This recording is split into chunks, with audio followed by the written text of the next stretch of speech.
war is chaos. But is it at least possible to grip the question of what determines whether a war is just or unjust? Self-defense seems key here, but what actually is self-defense? And are politicians stretching this notion beyond recognition? Since 9/11, governments have sought to justify preventive wars. Wars fought not because of an imminent threat, but to address some vaguer possibility of a future attack. Is this merely realistic or morally wrong? Did recent conflicts in the Middle East begin with a just cause? And can spying and social cohesion help support a more purely defensive approach to security of the realm?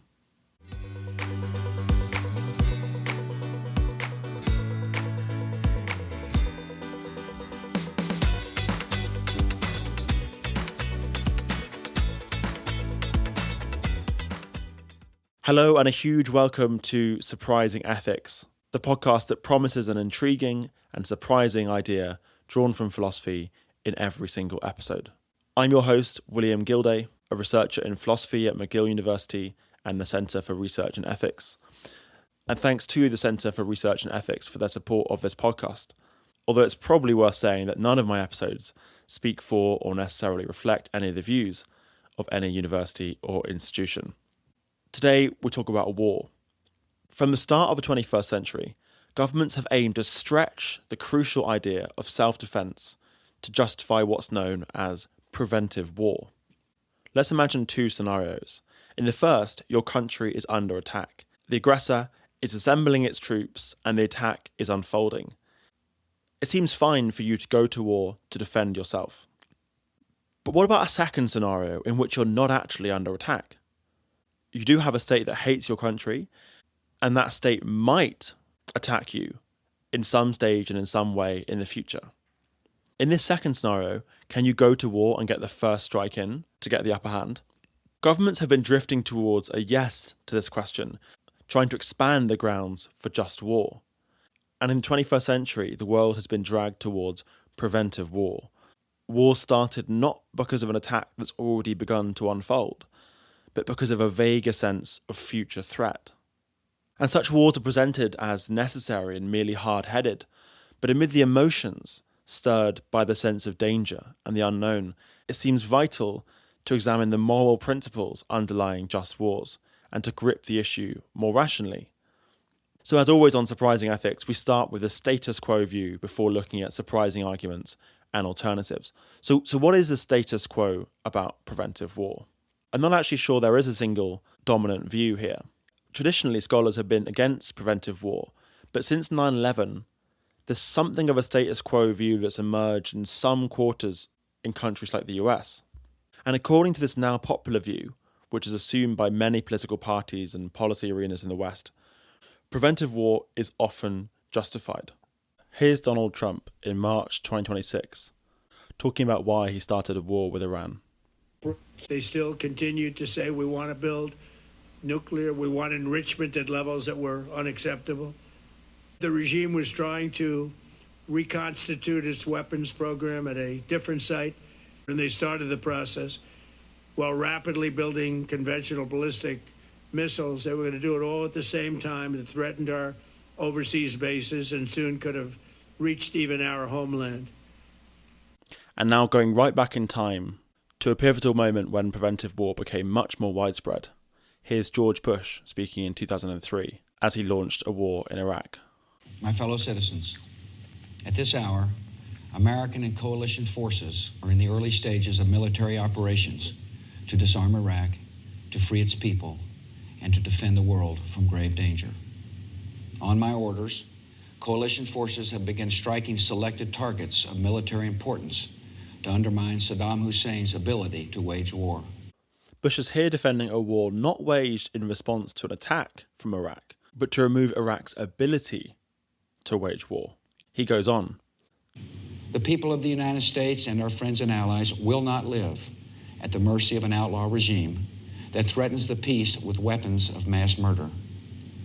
We will meet that threat now with our Army, Air Force, Navy, Coast Guard, and Marines, so that we do not have to meet it later with armies of firefighters and police and doctors on the streets of our cities. I think we really are facing a new class of threats. I mean, probably the best example of preventive war before 9/11, or a powerful example, is Pearl Harbor. This is Anne-Marie Slaughter, former Director of Policy Planning for the US State Department and former professor at Harvard Law School. Japan attacks us because they think sooner or later they're going to be at war with us, and they want to strike first to weaken us. Now that strikes me as not something you want to encourage, and I think before now it was not a good idea to allow preventive war, to allow for the possibility of preventive war, because what you were effectively doing was licensing states to attack other states. Now we face a world in which individuals can create the kind of damage that only states could create before. And in that kind of a world, you can't wait for an imminent attack because they're not going to use armies. So what do we make of all this? Well, one of the very best people to turn to here is Professor David Rodin. David Rodin is a world-leading scholar of the ethics of war. He's a senior research fellow at the University of Oxford, and his publications include the book War and Self-Defense, which was given a prize by the American Philosophical Association.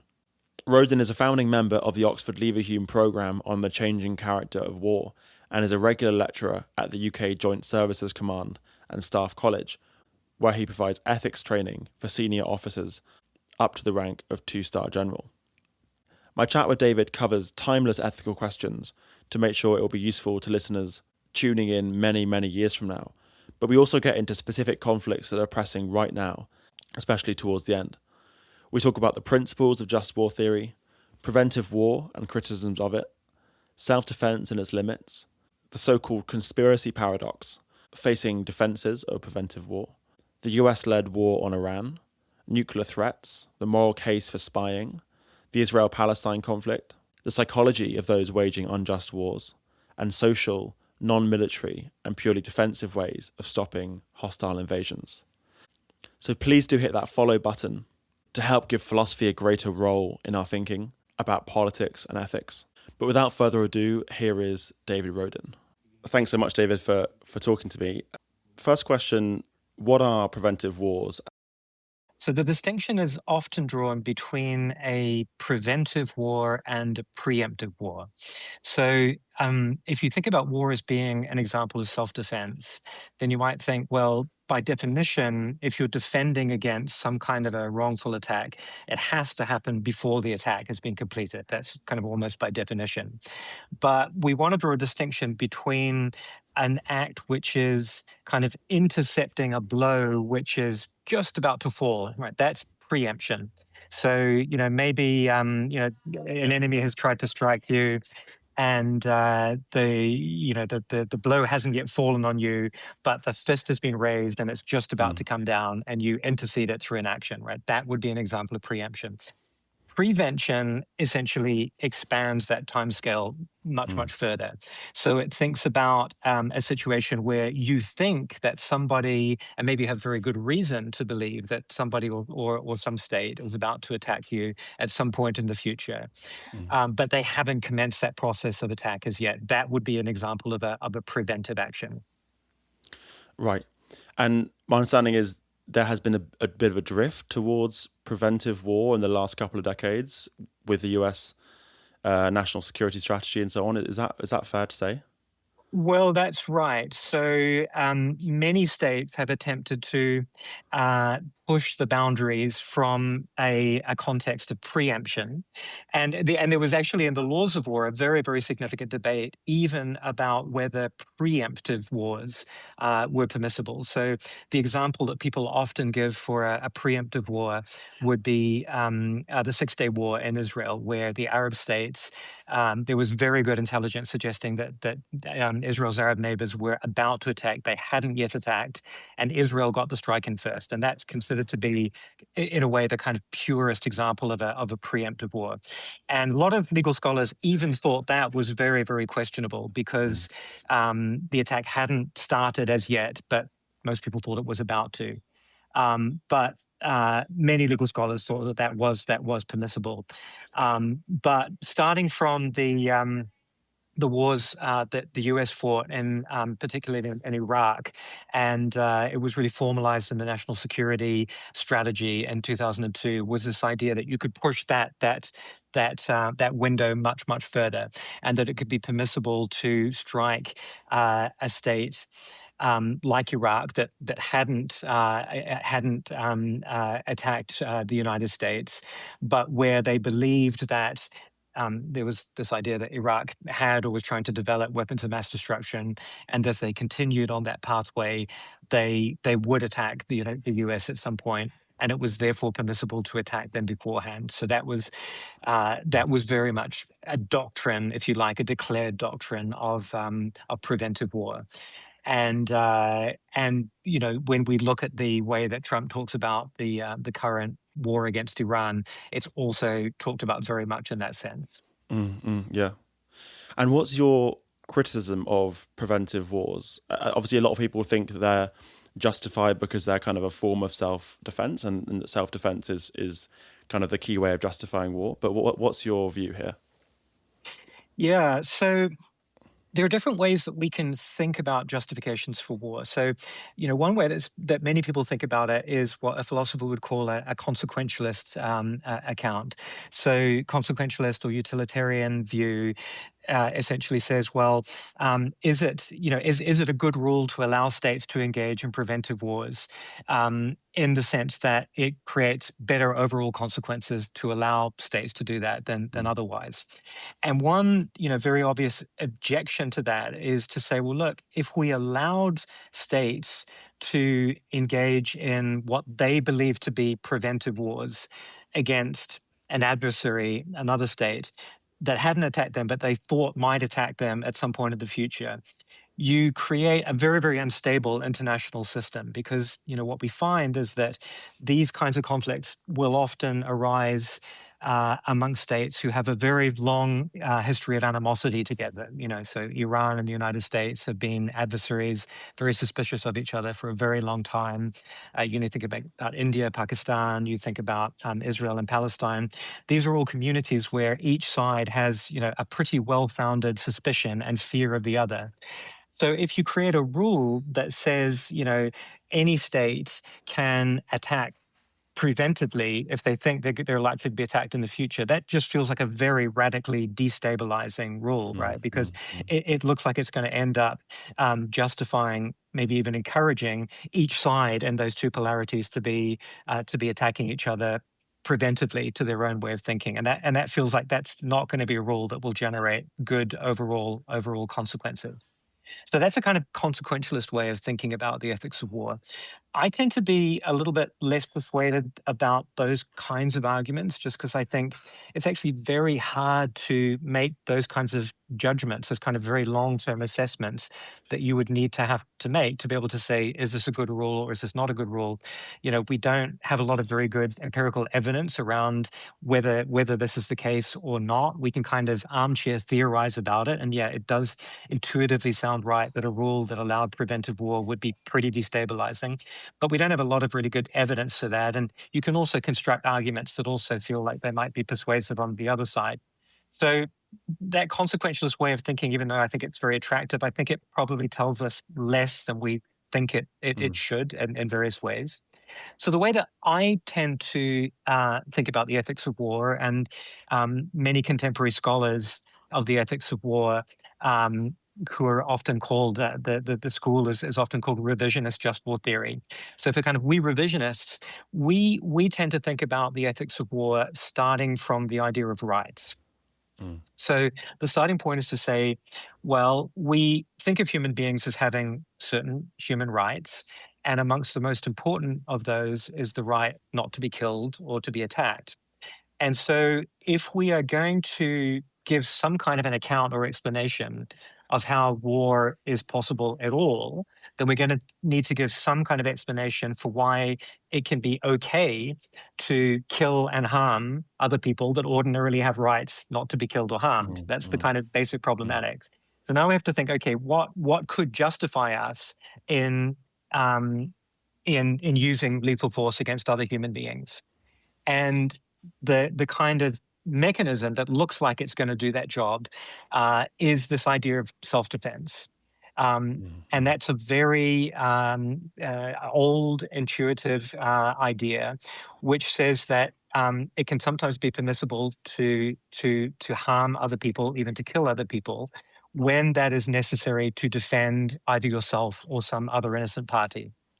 So the way that we revisionist just war theorists tend to think about the justification of war is to say, would a particular instance of war, would it be permissible under this idea of self-defense? And then we need to think about what are the conditions for rightful self-defense, and do they apply in a particular case of war, and in particular, would they apply in a preventive war? Now, I think there are pretty good reasons for thinking that this idea of self-defense doesn't really work in the context of a preventive war. And we can talk a little bit more about kind of how and why that is. But yeah, my sense is that we're better off thinking about these kind of questions of rights, and when a person is kind of liable to be harmed defensively, rather than thinking about these questions of consequences and whether the rules lead to better overall consequences or not. Yeah, that makes sense. And so why isn't a preventive war a case of legitimate self-defense on your view? Why can't we attack before we've been attacked, before the attack is in preparation, while there are kind of rumblings of maybe preparations for attacks? Yeah. So if we just start thinking about a really simple case, like a kind of two-person case, right? And you think about what are the conditions in which you, William, might have the right to defend yourself against me, David. So it feels like there are a couple of things that need to be the case. So the first thing is that there needs to be some kind of threat that I am imposing on you that is itself a wrongful threat, right? I need to be harming or threatening to harm you in a way that is actually contrary to your rights. So you can't defend yourself against me if I'm threatening to harm you in a way that is entirely lawful or appropriate or justified. So, let's say, for example, I'm a security guard or a policeman and I'm interdicting you from committing a crime. You can't act defensively against me, right? Because the harm I'm threatening you with is itself justified, right? So it has to be an unjust form of harm. Maybe we're walking, down a dark alleyway and I pull out a knife and I try to mug you, right? That would be an example of an unjust harm. But that's not sufficient. There have to be other conditions as well. And philosophers talk particularly about the condition of necessity and proportionality. So necessity means you get to harm me if I'm threatening you in an unjust way, but only if that harm is actually necessary to preventing the unjust attack. So, if you're a super fast runner and I'm like really, really slow and you could just run away from me, then you ought to run away rather than killing me in defense, right? So that's the kind of necessity idea. And the proportionality idea says, look, even if David is threatening a completely wrongful harm against you, the defensive harm has to be proportionate to that harm that's being offered. So, let's say I came out and I just, I was about to slap you, right? Completely unjustifiably. You have a right not to be slapped. That's a pretty awful thing to do. But you can't just shoot me to stop me slapping you, right? That would be disproportionate. And even if that was the only way that you could prevent me from slapping you, right? So necessity would be, you can imagine, there's some weird case where you've got a gun and there's no less harmful way that you've got of preventing me from slapping you. You can't do it because the defensive harm just feels so disproportionate to the aggressive harm that I'm offering. So you kind of got to suck it up in cases like that. Right. So that's the kind of the overall picture that we think about self-defense. There's got to be a wrongful threat. The defensive harm has to be necessary in the sense there's no less harmful way of averting it, and it has to be proportionate. Now, if you look historically in the literature of self-defense, a lot of the early theorists will also add an imminence condition. They'll say, not only there has to be wrongful threat has to be proportionality, has to be necessity. They'll say also the attack has to be imminent, has to be just about to be, to fall on you. Now, one thing that a lot of contemporary theorists are kind of tempted to say is to say, well, that imminence requirement, maybe that's important to give evidence that there is a wrongful attack just about to occur. But you can think of cases where you might want to relax that imminence case, right? So you might want to say, well, look, let's say the attacker had started to set in motion a wrongful attack. So, he has a kind of, a killing machine that you kind of pull the lever and it starts operating, but it won't actually end up killing you for a year's time. Now, you might say, well, look, the fact that there's that year-long period between when the threat was set in motion and when it will actually land on you, that's not relevant. If the defensive action would be proportionate to stopping that, and there was no other opportunity to interrupt that threat in that year period, then you can do it a year before, right? So, and I think in a kind of, from a theoretical perspective, I think that's probably right. If those other conditions are met, then defense would be appropriate in those contexts. But we can think about other cases of kind of preventive action where that doesn't seem to be right, where knowledge that a wrongful attack will occur at some point in the future doesn't seem to be sufficient. So a lot of people will remember this movie. It's pretty old now. I think it was from the 90s, Minority Report with Tom Cruise. And the basic premise there was it's set in a kind of science fiction future, and Tom Cruise is a policeman, and there are these kind of clairvoyant beings. For some reason, they kind of look a little bit like fish ladies who swim in a pond, but they can infallibly see into the future, and they can tell whether William is about to commit a crime at some point in the future. And when they can see that he's going to do that, they tell Tom Cruise, and Tom Cruise goes out and either shoots the in the future to be criminal, or arrests them and puts them in jail. And of course, the conceit there is that a lot of times these people who get arrested or interdicted, they haven't even started to form the intention to do a bad thing. And we're kind of imagining a case where we infallibly can tell that they will form that intention in the future and they will do that bad thing, but they haven't set in motion that set of intentions and actions. And that feels really problematic to us. And I think this is the case also with self-defense. I think in cases like that, where we imagine somebody who we believe with a very high degree of certainty will form a bad intention and will in fact act aggressively in the future, until they've actually taken some step along that path, it feels wrong to use defensive force against them. And I think that the reason for that is it goes back very, very, in a very fundamental way, to that basic architecture of self-defense, right? If we have to explain why it's permissible to use force, deadly force, against an aggressor, there has to be some kind of moral responsibility or moral connection between that person we're using defensive force against and this wrongful attack. We can't just use it against an innocent third party or bystander, right? That wouldn't be okay. And it also feels like it wouldn't be okay to use it against someone who hasn't taken that step of, responsibly initiating an attack. And that's what's different about the machine that will harm you in 1 year's time. So that's a weird case because it's preemptive in the sense that, a year is a long time before you'll actually get harmed. So it looks like it's not preemption. But in fact, when you think about it in that broader sense of, has the person done something? Have they started to initiate?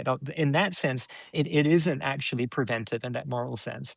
So I think that's a very strong reason for thinking that, even a very, very strong belief that someone will attack you in the future is not sufficient to justify defensive force. So it maybe, in other words, until someone's actually begun to attack you, they have their rights intact. You can't attack someone and kill them when they've done nothing yet to actually attack you. They might be building up a military. They might be preparing themselves with stockpiles of guns and missiles. But unless they've actually begun to attack you, they have their rights intact. Right. There has to be some kind of trigger mechanism that will enable us to say they have done something to disrupt this this the kind of the normal state of affairs is that we're in a symmetry of equal rights, right? You have the right that I not kill and attack you, and I have asymmetrical rights that you not kill and attack me.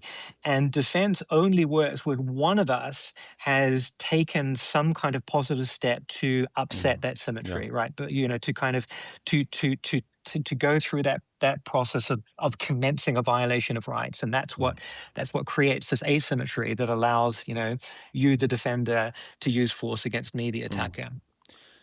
You have this, I think, quite helpful example in your writing about the jealous partner. Maybe you could give that example to kind of pump this intuition that until someone's actually started to attack, it seems wrong to kill. Exactly. So it's a little bit like the Minority Report case, but yes, it's designed to kind of make this intuition a bit more vivid. So, I imagine that, I've been surreptitiously having an affair with your wife. I know that you are an extremely jealous individual and prone to bouts of violence. And I can see that you are, you're in your wife's den and you're looking through some papers. And I know that amongst those papers is a letter showing that I've been carrying on this affair with your wife. And I can see that you're just about to discover this. And I know on very good evidence that when you do discover this, it's very likely that you will become murderously enraged and attempt to attack me. And all of that maybe, and we can even suppose, for the purpose of the example, that we know this with near absolute certainty. But nonetheless, nothing's actually happened. You may have these dispositions, but you haven't done anything that looks like it could trigger this asymmetry in our rights and justify a right of self-defense for me. So, yeah, it's an example that's intended to bring that intuition to life. Yeah. So it'd be wrong for you to kill me when I'm merely walking around the house, looking at some books, looking at some papers. Correct. And you just come and kill me. Before I've even found out. Yeah. Correct. Yeah. Yeah. Yeah. It looks like it's much more justified, completely radically different, morally speaking, for you to wait until I see the letter, I turn to you with rage in my eyes, and then you can kill me in self-defense. But yeah, okay. Yeah. So similarly, a country like the US can only actually start a war when it has seen that another country is attacking it, rather than just this idea that, well, they distrust us, they can become murderous, and so on and so forth. Yeah. Yeah, that's right. So there has to be some kind of material triggering action to which that other party is sufficiently responsible, and that triggering action itself has to be wrongful, right? So it can't just be something that you're entirely entitled to be doing. In the case of the jealous lover, there isn't anything. I mean, he's just rifling through the papers. There isn't anything that he's doing. Now there is, one thought that says, well, look, there are cases where we might want to talk about a preventive war, and I think some people who are sympathetic to the Trump administration and the current war in Iran, I think this is the way that they think about Iran, is you might say, well, look, Iran hasn't attacked the US at the moment, but we see that they talk about the US as the great Satan, and they talk about, wanting to destroy us all the time. It's this very fiery rhetoric coming out. So it looks like there's a kind of intention there to do something bad to us. And also, we know that there have been very active attempts to enrich uranium, which looks like it's preparation to create a nuclear weapon. So you might say, well, look, what you've got there is you've got a kind of a declared intention to do something bad in the future, and you've got active preparation to what looks like develop a weapon that could be very harmful towards us. And that you kind of might call that a conspiracy. So, there is something that they've started to do, which is they've started to conspire an attack in the future. And you might say, well, look, that's enough. Like that's sufficient to say there is some kind of material triggering wrongful act that they've actually engaged on. It's not just something that we think that they will or might do in the future. There's something they've actually done. They've declared an intention, and they've sought to obtain the means to carry it out. Now, I think the problem with that is, and I've argued before, that creates what I call the conspiracy paradox. And the idea here is to say, okay, well, if that picture that I've just given is right, then it suggests that those two things, having an intention to attack in the future and then actively preparing for it, if those two things are themselves wrongful, right, which they would have to be if they were going to trigger a right of self-defense, then it looks like a kind of declared principle or doctrine of preventive war, like the US published in 2002 with their national security strategy, and like people who kind of want to defend the Trump administration at the moment say, then it looks like that is itself wrongful, right? Because that's what a declared doctrine of preventive war is. It says, look, we will attack in the future, and we will prepare in various ways because these are institutional documents, right? So they come with a whole set of operational planning and procedure that kind of cascades out of that.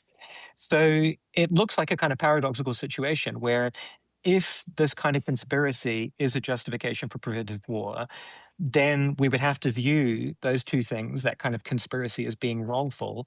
But if they're wrongful, then it's wrongful to declare that you think prevention is an appropriate action for a state. So it looks like you're in a little bit of an analog to the liar's paradox, where if it's true, then that proves that it's false, right? If the conspiracy to attack is wrongful, then the declaration of a doctrine of prevention is wrongful. Right. Yeah. This actually preempts my next question, which is about this paradox. So could you also put it this way, like if the US wants to attack country B on the grounds that country B is preparing an attack on the US, and they say, well, we're going to do a preventive war because we can see that down the road we'll be attacked. While the US is preparing its preventive war, country B, like Iran, for example, then has a right to attack the US, a moral right to attack the US, because the US is also preparing to attack Iran. So, in other words, correct, which would then make their future attack itself justified, which would then undermine the justification of state B. So right. it does look like a paradoxical situation where if it's just if the preventive war is unjustified, then the preparation to interdict it itself looks unjustified, which then would justify the so it goes round in a paradoxical circle. Yeah. So that would undermine the kind of, say, the US line that we can attack Iran because they're preparing for war, but they can't attack us, when in fact they can attack us because we're also preparing for war. So that gives Iran a right to attack them. Okay, yeah. So I could imagine someone responding to that paradox by saying, but we, the US or UK or European states, we're the goodies, and Iran or Russia or whatever, they're the baddies. So it's disanalogous because our threat is justified and theirs isn't. But also they started it, and they're the ones who kind of set in motion this need to engage in preventive war. So is that a good response? Does that dissolve the paradox or not really? I don't think it really does. And I think one of the reasons for that is the idea of self-defense works in a way only if we have some kind of backdrop of kind of symmetrical mutual recognition. So I said at the outset, the kind of starting point that we have, the starting picture we have, is that we are each symmetrically positioned with respect to each other. We each have the right not to be harmed or killed by the other. And defense works as a kind of moral idea when there is a clear trigger point where one of them upsets that asymmetry by doing something that destabilizes that relationship. And that's why, observable actions like, I pulled out the knife and tried to stab you in the dark alley, right? That's clearly an observable trigger point. If you think about that kind of situation where you have two antagonists, both of which are suspicious of each other, that they will be attacked in the future, both of which are then thinking about actions that they can take to interdict that, through initially through deterrence or other kinds of signaling action, and then ultimately perhaps thinking about preventive action. It's very hard to identify where that kind of destabilizing trigger point actually occurs, because each of them seems to be moving kind of up that escalation ladder almost symmetrically, right? So it's the fear of the future action of the other that grounds the action that is itself feeding the fear of the other.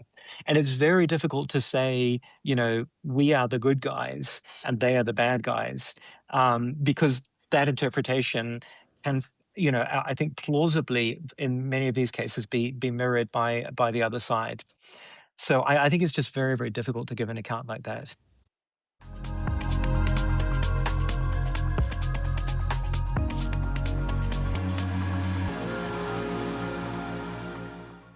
Maybe one of the strongest objections to your view about a preventive war, which might concern like nuclear weapons, or this idea that's laid out by the US in that 2002 document that says like the world has changed. We can't be reactive anymore. I guess the idea is it's no longer the case that we kind of see the cavalry coming over the hill and then we can attack only when they've crossed the border. But in the modern world, you have terrorism, you have nuclear weapons, and therefore we, the US or the West, have to attack preemptively, because once the nuclear weapons have been developed, it's too late. So they might say we have to attack now because the situation is going to get more and more dangerous. And if we wait until the nuclear weapon is in the sky, it's too late. Is that a good argument? Yeah. So, I mean, and again, if we think about that distinction between preemption and prevention, you wouldn't have to wait until the weapon is in the sky. So, Right. Most of the accounts will allow, so they won't require you to wait until an absolutely lethal blow has been initiated, and particularly in the case of weapons like nuclear weapons, that couldn't be the requirement. So most reasonable accounts, I think, will allow striking before that point. Where they will want to draw the line is at action that wants to push that boundary significantly further back. So to a case where it's not simply that we observe that the preparation for an attack is occurring, the kind of the set of institutional actions that would lead towards a launch has been set in place, but it's much further back than that. It's one where we think that the balance of power will shift in a way that would make it more likely for them to attack in the future. They'll get capabilities where they might be attempted to attack in the future. Those are the kinds of cases where my view would say no, you're not permitted. You're not permitted to do that.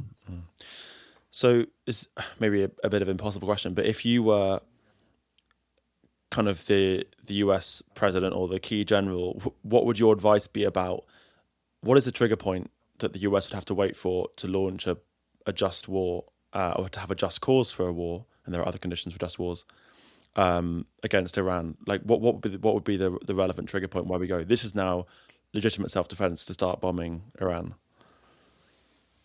Well, so the classical answer would be that they have initiated an unjust attack against either the US or another state. And the conditions, again, they would be necessity and proportionality. So, Iran has sponsored attacks against Israel, and on occasion against U.S. troops in the region. And most just war theorists would say those attacks would justify necessary and proportionate action to interdict that. What we're seeing at the moment is something very, very different. It's a strike that is, well, I mean, one problem is that it's actually very, very difficult to discern what the actual objectives of the conflict is. Sometimes it's described as regime change. Sometimes it's described as stopping Iran's ability to get nuclear weapons. it's probably some combination of those two. But the justifications for those kinds of actions, I think, would be evidence that Iran was had those weapons or was very, very close to achieving them, and evidence that they were very likely to attempt to use them against the US or other states, and that evidence just doesn't exist. I mean, I think all reasonable observers in that region say that we're a very, very long way away from that. Does that kind of create like almost a moral requirement to spy on other countries because you need to have this fine-grained information about, do the military commanders, are they preparing to launch a nuclear weapon, or do they merely want to have this as a deterrent and to be a kind of strongman nation where they have respect and so on? Is it really important to have that kind of fine-grained information to avoid a war that's unjustified, like the war in Iraq, where you wrongly suspect that an attack is being prepared when it's not? Yeah, I think intelligence can be really, really important. And maybe put it the other way, the absence of good intelligence can be incredibly dangerous. So, many of your older listeners will remember Colin Powell standing up in the Security Council and declaring that the US had intelligence that Iraq was very close to achieving a nuclear bomb. That intelligence turned out to be catastrophically mistaken. So it can be very, very dangerous to think that you have better intelligence than you do. But I think just not having intelligence can be very dangerous as well, because if you feel you don't know, you feel very, very vulnerable. So no, I think having good intelligence, and that's also why the architecture of a lot of institutions and legal institutions around this specify the requirement to disclose, right, and create and have inspections regimes built within them. And I think this is another really important part of it, actually, which is, you asked me what I would do if I was the president or a general, and I think a big part of the answer to that is that you look for structures that enable both sides to build mutual trust. And the terrible irony of this is that, we had this with the Obama deal that was negotiated with Iran. That was not a perfect deal, but it actually created a lot of the things that Trump says that he wants, and that it set limits on Iran's ability to enrich uranium. It created a quite an intrusive inspections regime, which, to your point, enabled both sides to actually get an understanding of what wasn't happening. And so, if you think back to that kind of first point about how we think about what self-defense is and how it works, and we talked about that necessity condition. Right. So necessity means war is only ever permissible if there is no other less costly way of achieving what you want to achieve. And preventing Iran from getting a nuclear weapon is, that is a legitimate objective, but it doesn't look like it's necessary to go to war because, there was an alternative, which was we could have stayed with the deal that we had during the Obama regime.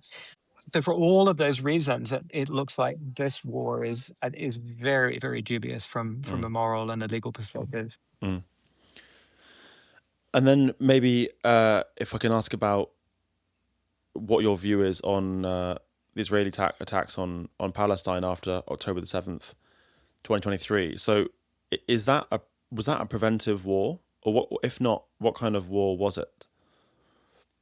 No, I don't think it was a preventive war.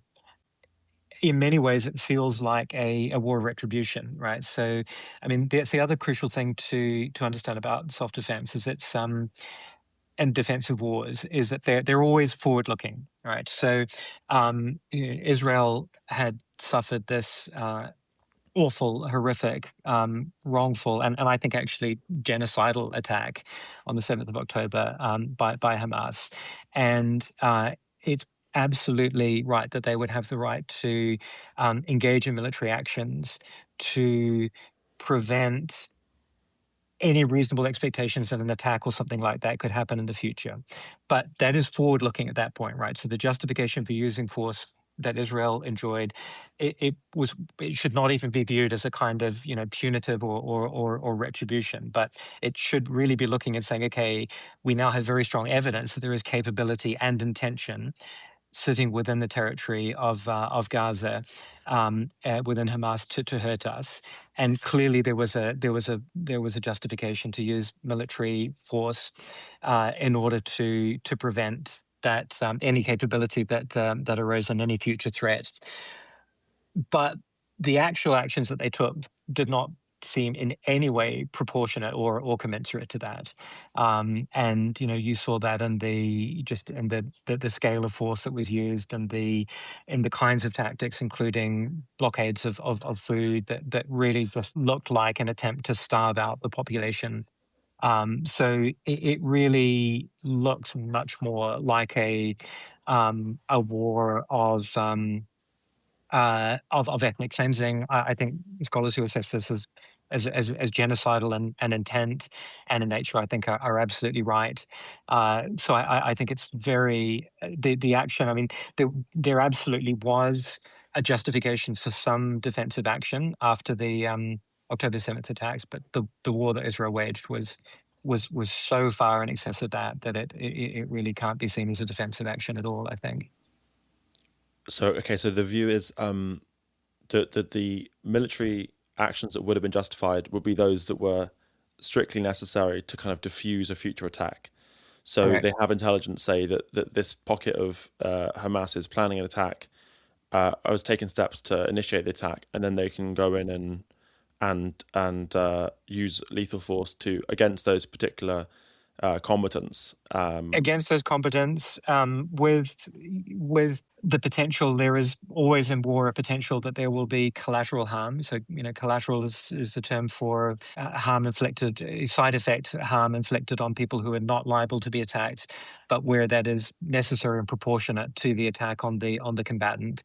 So yes, so they would have the right to undertake attacks against Hamas combatants, and where it was unavoidable to regretfully harm civilians if that was necessary and proportionate, but nothing more than that. Certainly not, stopping food and medical supplies coming in. Certainly not attacking civilian infrastructure. Certainly not the kind of grossly disproportionate attacks that they continued to inflict right throughout that campaign.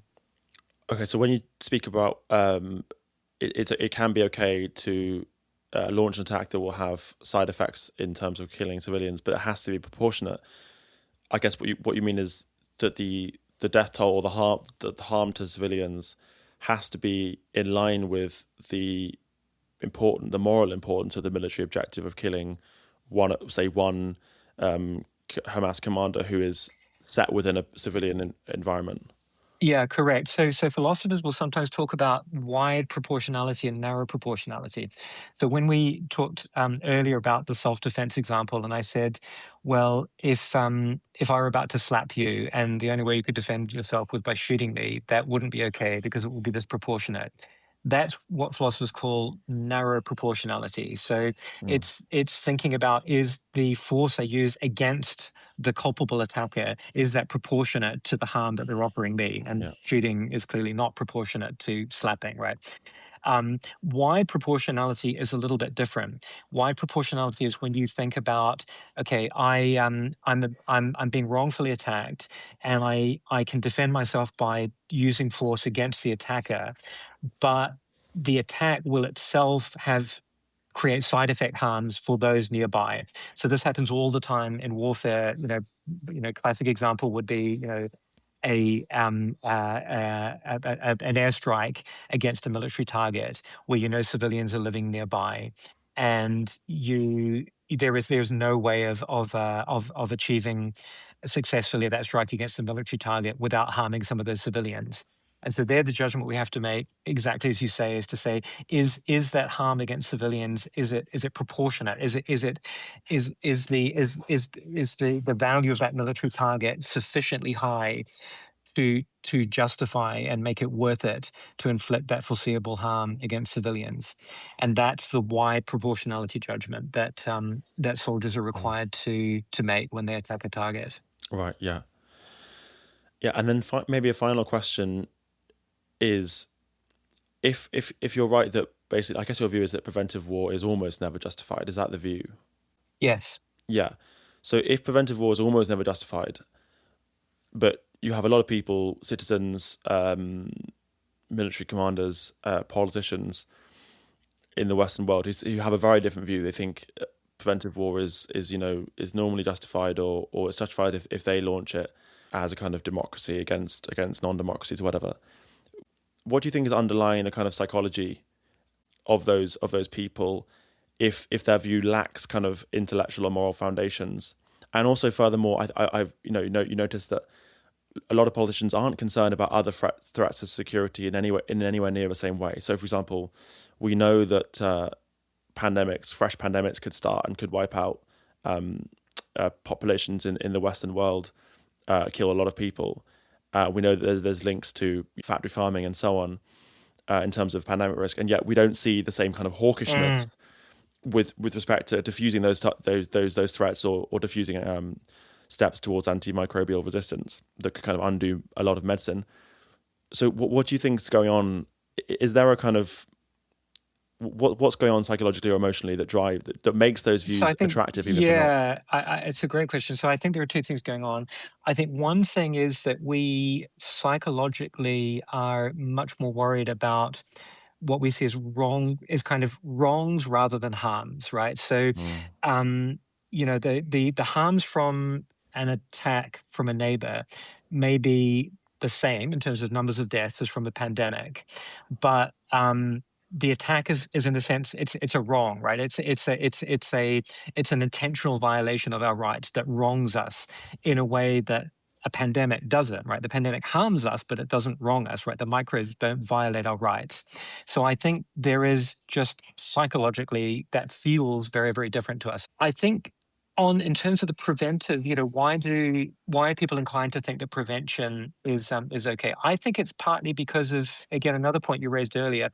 We tend to see ourselves as the good guys, and we tend to view our own motivations as being essentially benign and defensive, right? So we say, look, we're building nuclear weapons because we want to defend ourselves. We're investing in warplanes and tanks because that's a defensive posture against a potential aggressor. But what we fail to realize is that a lot of these systems feel very, very different if you're on the other side of the fence. And I think part of the problem with that is actually just that many weapon systems, have these kind of dual uses. Yes, they can be used defensively, but they can also be used very, very offensively to project power. And that's why, and I think that's what creates this kind of destabilization. We tend to, we have all of these weapons that look very, very scary to people, living next door, but we don't see them this way. We just view them as being defensive. But our neighbors, quite reasonably view them as very scary and very offensive. And our neighbors are positioned exactly in a symmetrical way.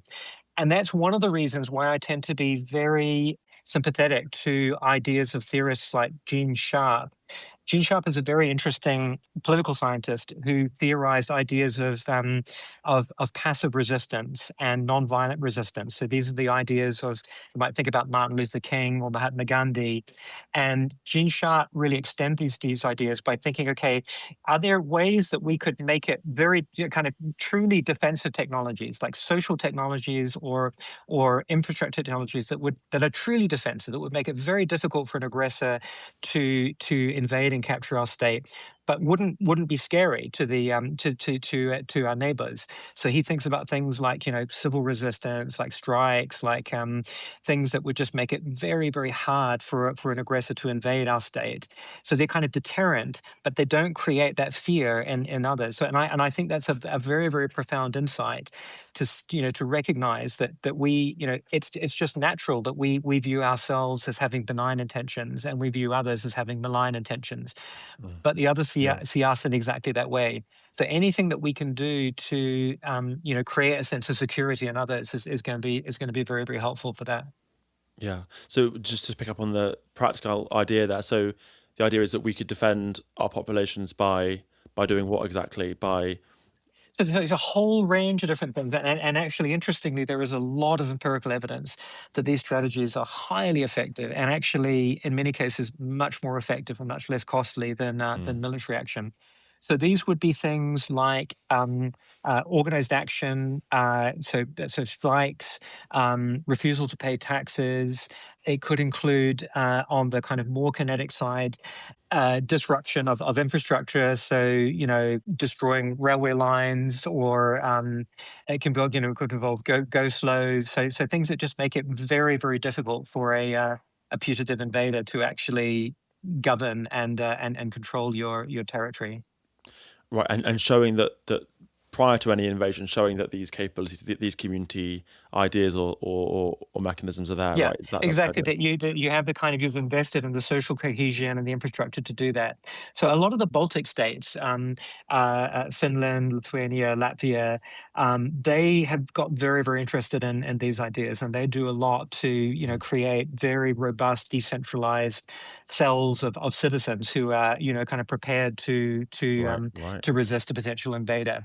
And those those are things that this is not like having a carrier group, right? They kind of lets you project power. You can't dominate and invade another state through these techniques. So they are literally purely defensive. Yeah. Great. Well, thanks so much for this conversation, David. It's been really interesting.